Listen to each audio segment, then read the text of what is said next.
সংসার আর মুক্তি দুই ঈশ্বরের ইচ্ছা। সংসার করব না, মুক্তি পাবো, দুটোই ঈশ্বরের ইচ্ছা, আমাদের না। এবং এইটাই ঠাকুর তিনি সংসারে অজ্ঞান করে রেখেছেন, আবার তিনি ইচ্ছা করে যখন ডাকবেন তখন মুক্তি হবে। ছেলে খেলতে গেছে, খাবার সময় হয়ে গেলে মা ডাকে, একটা উদাহরণ দিলেন। আমাদের একটা কাজ আছে, সেই কাজটা কি?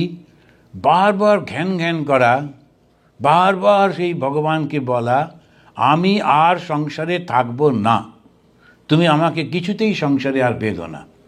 সেজন্য ঠাকুর নিজেই প্রার্থনা করছেন যে মা, তোমার ভুবন মোহিনী মায়ায় আমাকে বদ্ধ করো না। এই ভুবন মোহিনী মায়া যে কত রকমভাবে ক্রিয়া করে তার ঠিক ঠিকানা নেই, বিভিন্নভাবে এসে বেঁধে ফেলে। তো সেই জন্যেই তিনি খুব সাবধানে তাকে ডাকতে হয়। যখন তিনি মুক্তি দিবেন তখন তিনি সাধু সঙ্গ করিয়ে নেন। যাকে তিনি মুক্তি দেবেন তাকে সাধু সঙ্গ করিয়ে নেন, আবার তাকে পাবার জন্যে ব্যাকুল করে দেন। ঈশ্বরের ইচ্ছা ছাড়া কিচ্ছুটি হয় না। একটি ছেলে সে মাকে, শ্রীশ্রীর মার সঙ্গে দেখা করবে, মাকে দর্শন করবে, করে কলকাতা থেকে গেছে। তখনকার দিনে ওই ট্রেনে করে কোন একটা জায়গায় গিয়ে নামতো, তারপরে সেখান থেকে গরুর গাড়ি করে যেতে হতো, তারপরে হাঁটা। বেশিরভাগই পয়সা থাকতো না বলে গরুর গাড়িরও পয়সা থাকতো না, মানে খুবই গরিব অবস্থা। তখন বেশিরভাগই হেঁটে হেঁটে যেত। এবং যখন যাচ্ছে, একটু অন্ধকার হয়ে যাচ্ছে, ও ভাবছে আর একজন সঙ্গী পেলে একটু গল্প করতে করতে এতটা রাস্তা যাওয়া যায়। আর রাস্তা মানে কি, ওই একেবারে মেঠো রাস্তা। হঠাৎ দেখলে একটি ছেলে, ওর মোটামুটি ওরই বয়সী, সেও যাচ্ছে। ও গিয়ে তখন ওর সঙ্গে গল্প করতে গেছে। ছেলেটা চুলটা উস্কো গুস্কো, কাপড় জামা অত পরিষ্কার নয়। তো ওকে বলল, ভাই আপনি কোথায় যাবেন? ওই ছেলেটা উত্তর দিচ্ছে, প্রত্যেকটি মানুষের যেখানে যাওয়া উচিত আমি সেখানে যাচ্ছি। ও শুনে বলছে, আরে এ আবার কোথায় যাচ্ছে কে জানে। যাক এই দিকেই যখন যাচ্ছি আমি যাই, তো সঙ্গে সঙ্গে যাচ্ছে। আবার নানান রকমের কথাবার্তা হচ্ছে, কখনো স্ট্রেট উত্তর দিচ্ছে না, এটা ওটা বলছে। হঠাৎ করে কিছু ওই পদ্মফুল ফুটেছে দেখে ও সঙ্গে সঙ্গে জঙ্গলের মধ্যে ঢুকে ওই কিছু পদ্মফুল তুলছে। ও পদ্মফুলের গাছেতে সাপ থেকে অনেক সময়, কিন্তু ওসব খেয়াল না করে ও গিয়ে পদ্মফুল তুলে নিয়ে এলো। খানিকটা অর্ধেকটা ভিজে গেল জলেতে, খুব খুশি হয়ে পদ্মফুল পেয়ে হনন করে চলেছে মাকে দেবে, শ্রী মাকে। ওই ছেলেটা আর ওকে ঘাঁটাচ্ছে না, বলছে এ তো পাগল, বেশি কথা বলার দরকার নেই। কিন্তু যাই হোক, একসঙ্গে এসে পৌঁছে মা ও এসে যে খুব সুন্দর করে মাকে দিল তা না, ওই সমস্ত পদ্মফুলগুলো মায়ের চরণে দিয়ে লম্বা একটা প্রণাম করলো। আর এই ছেলেটা ভয়ে ভয়ে দেখছে। তারপরে উঠে দাঁড়াবার পর মার দিকে তাকিয়েই চলে গেল। ও এসে ওকে মাকে প্রণাম করে বলল, মা এর থেকে সাবধান, ওনা পাগল।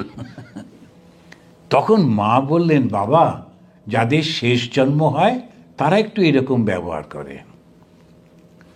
মা দেখতে পাচ্ছেন ওর শেষ জন্ম, আর ওর জন্ম হবে না। কিন্তু আমরা লক্ষ্য করছি ও পাগল, মনে হচ্ছে কর্তৃক ব্যবহারগুলো আমাদের মতো না। এই যে জিনিসটি এত সুন্দর করে এক একটা ছোট্ট ছোট্ট ঘটনার মধ্যে দিয়ে ওই সাধু সঙ্গ করিয়ে নেন। সাধু সঙ্গটা কি? তিনি আর অন্য কোনো দিকে তাকান না, শুধু ভগবানের নাম করতে থাকেন, ভগবানের নাম, ভগবানের লীলা চলতে থাকে।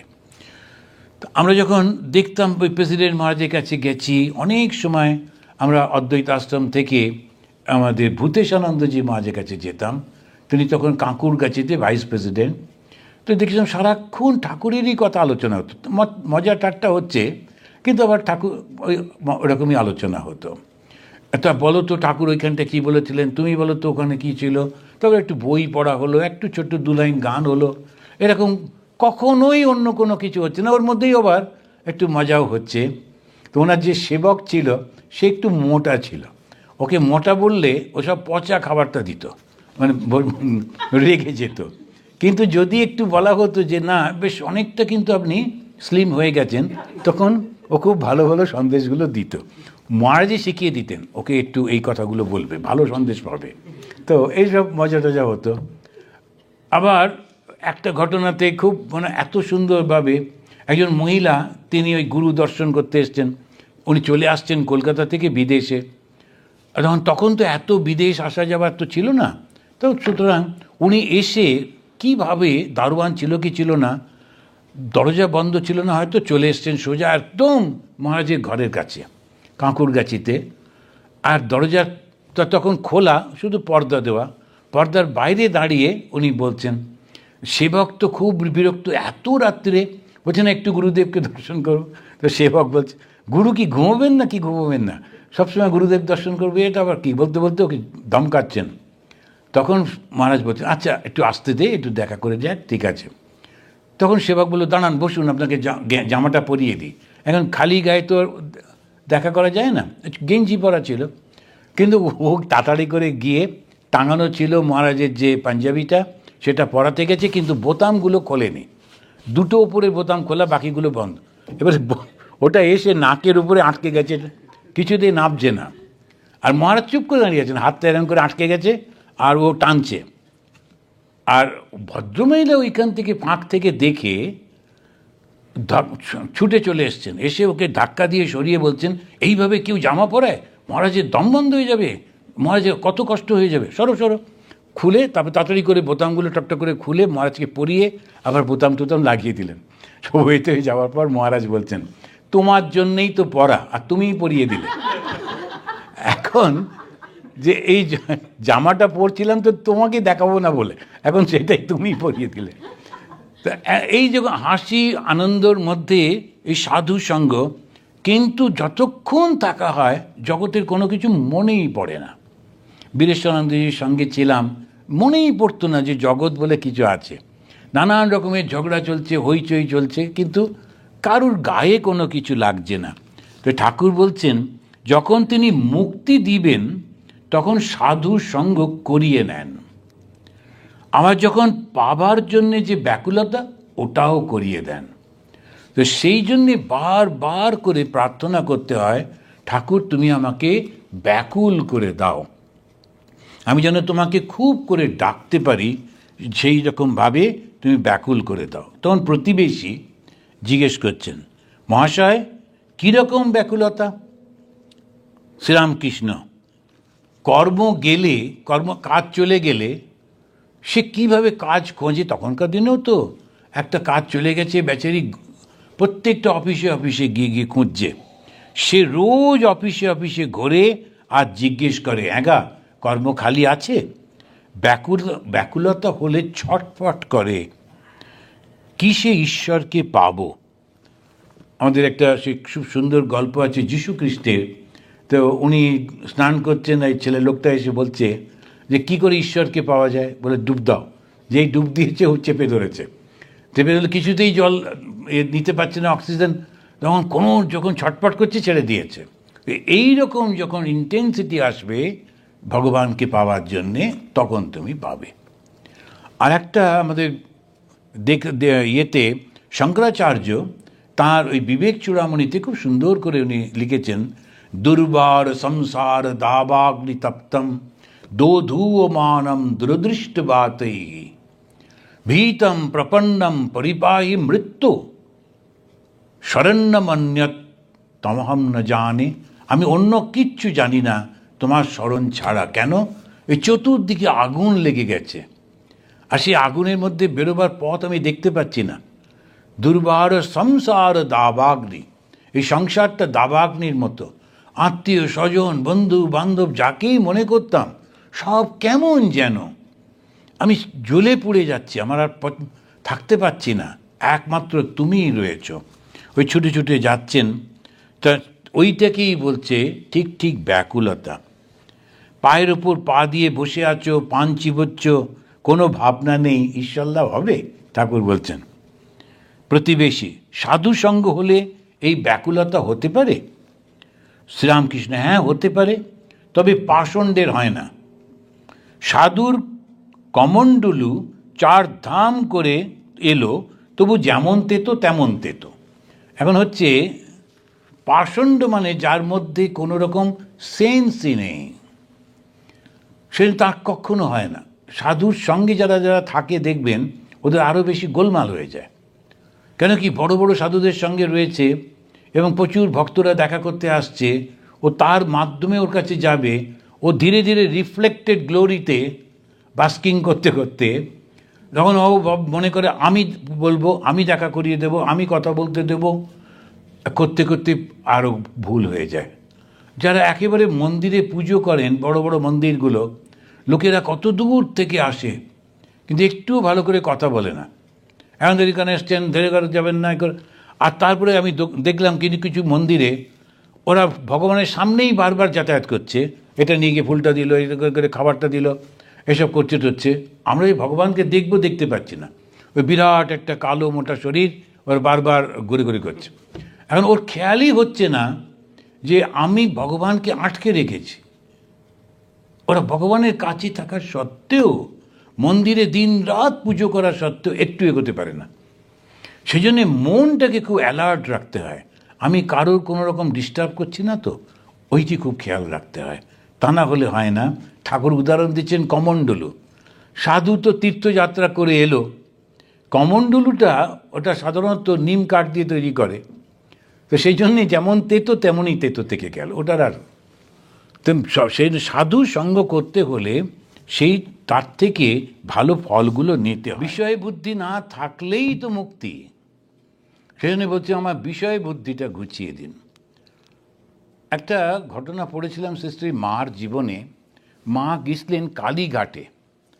কালীঘাটেতে যখন উনি একটা মন্দির থেকে আর একটা মন্দিরে যাবেন, তখন হঠাৎ একজন মহিলা তান্ত্রিক, ওই যেমন থাকে, তো হাতে ত্রিশূল, তারপরে সমস্ত গায়ে ওই লাল সমস্ত ওই ইয়ে মাখা, সিঁদুর টিঁদুর মাখা, ওকে সবাই খুব ভয়ও পেত, কেন ও ন্যাচারালি সেরকমভাবে ভয় দেখায় যাতে লোকেরা কাছে না আসে। তো উনি এসে মার সামনে দাঁড়িয়ে গেলেন। মা শ্রী মা চুপ করে দাঁড়িয়ে আছেন, একটা মন্দির থেকে আরেকটা মন্দিরে যাবেন, ও সে দাঁড়িয়ে আছে, অন্যরা ভয় পেয়ে গেছে ও মাকে কিছু করে কি করে না, কিন্তু চুপ করে মার দিকে তাকিয়ে দাঁড়িয়ে আছে। মা তখন আঁচল থেকে একটা টাকা বের করে ওকে দিতে গেলেন, ও নিল না টাকাটা, নিয়ে দাঁড়িয়ে থাকলো। যখন নিল না, মা তখন আবার ওর পাশ কাটিয়ে চলে গেলেন। যখন ও চলে গেলেন, তখন যেখানটায় মা দাঁড়িয়েছিলেন ওখানে বসে পড়েও মাথাটা ঘষছে আর হাত দিয়ে স্পর্শ করছে, আর তারপরেতে বলছে কার কাছ থেকে কি চাইতে হয় মা জানতে হয়। এখন লোকেরা ওকে পাগলি মনে করতো, কিন্তু ও ঠিক জানে কার কাছে কি চাইতে হয়। শ্রী মার কাছ থেকে টাকা নিয়ে কি করব? শ্রী মা যে স্বয়ং কালী, মা যে মুক্তি দিতে পারেন সেটাও ঠিক বুঝেছে, সেই দূরদৃষ্টিটা আছে। লোকেরা যদিও মনে করতো পাগলি, কিন্তু তা নয়, ওই ভাবটা ওর মধ্যে রয়েছে।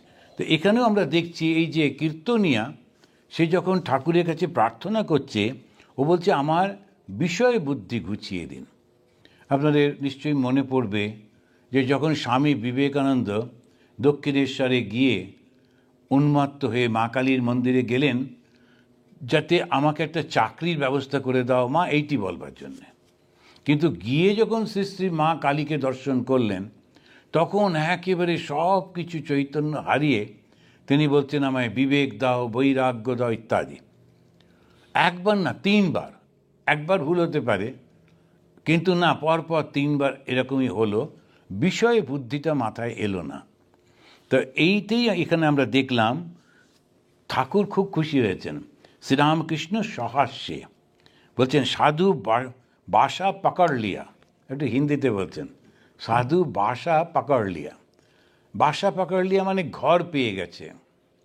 এখন এই ঘর পাওয়া মানে তুমি পৌঁছে গেছো। অ্যান্ড অনেক সময় হিন্দিতে বলে পৌঁছে হুয়ে মহাত্মা। মহাত্মা তো সবাই, কিন্তু পৌঁছে হুয়ে মানে তখন ওখানে অলরেডি সে পৌঁছে গেছে, সেই জন্য বলছেন পৌঁছে হুয়ে মহাত্মা। এখানে বলছেন সাধু বাসা পাকড় লিয়া। তো আমাদের জীবনের মধ্যে অনেক ঘটনা থাকে যেটা আমরা কোনো কাজে লাগাতে পারি না, কাউকে সেটা বলতে পারি না, সেটা দিয়ে কারোর উপকারও হয় না, সেটা ওইগুলো আমাদের পাপ, আমাদের লুকিয়ে রাখতে হয় কি কখন আমরা করে ফেলেছিলাম। তো ফেলেছিলাম, কি করা যাবে, কোনো ভুলে কখনো কিছু হয়েছে, কিন্তু যেই ভগবানের প্রতি ভক্তি এলো তখন ওইগুলো সব চলে যায়। যেমন মেঠো পুকুরের ওই যে শুকনো জল, ওই যে কাদা ঘোলা জল, ওটাও হাওয়ায় বাষ্প হয়ে চলে যাচ্ছে, তখন আর কোনো অশুদ্ধতা থাকে না। তো ভগবানের প্রতি যখন ভালোবাসা আসে তখন এইটি চলে যায়। ভালোবাসা আসে বুঝবো কি করে? সব কিছুতেই ভগবানকে সঙ্গে পেতে ইচ্ছে করে, সেজন্য ভগবানের প্রতি একটা ভালোবাসা আসে। মনে মনে তাকে সবসময় চিন্তা করছি, ওই জন্য প্রচুর ওই যে ইনসিডেন্টগুলো পড়তে হয় ঠাকুরের জীবনে, মায়ের জীবনে, ওগুলো মনে পড়ে যায়।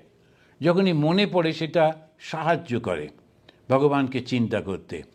আর ওই যখনই চিন্তা করছি আস্তে আস্তে যত আমাদের মনের চিন্তা, পাপ মানে কি, কতগুলো নিম্ন চিন্তা, পুণ্য মানে কি, পবিত্র চিন্তা। এখন এই চিন্তাটা যখনই ট্রান্সফার হয়ে যাচ্ছে, চেঞ্জ হয়ে যাচ্ছে, আর সঙ্গে সঙ্গে মনটা শুদ্ধ হয়ে যাচ্ছে।